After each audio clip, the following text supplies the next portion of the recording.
Often described as a land of riches, Sudan is now a country that's struggling for basic needs.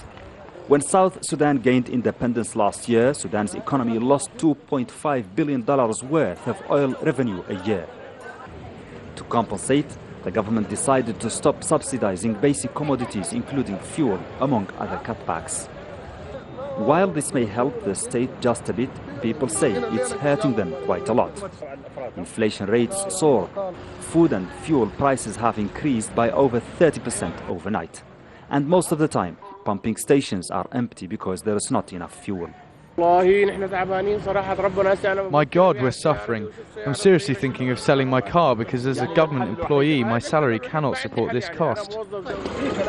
Among the most severely affected are Sudan's manual laborers, endlessly waiting in the harsh sun for customers who no longer show up. Off camera, they told me they're barely able to buy their daily bread. But some of them, however, seem to echo the official reason for the crisis. It is not just Sudan. Economic crises are affecting many countries around the world. This man says instead of complaining, people should try and help themselves. We were living just fine, but we now have some pressing circumstances. As people, we should cooperate. And for those who say, we should change the government, what's the alternative?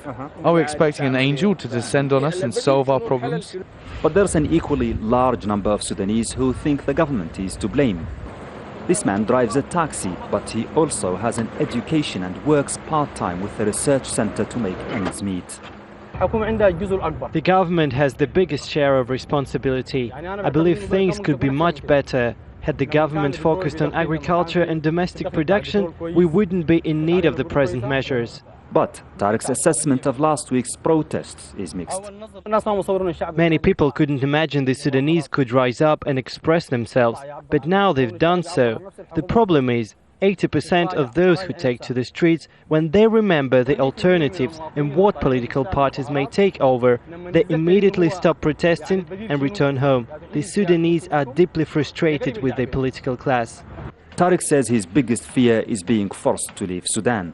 A sad note on which we parted, and an indication perhaps of the desperation many Sudanese are feeling at the moment. Mohamed Vall, Al Jazeera, Khartoum.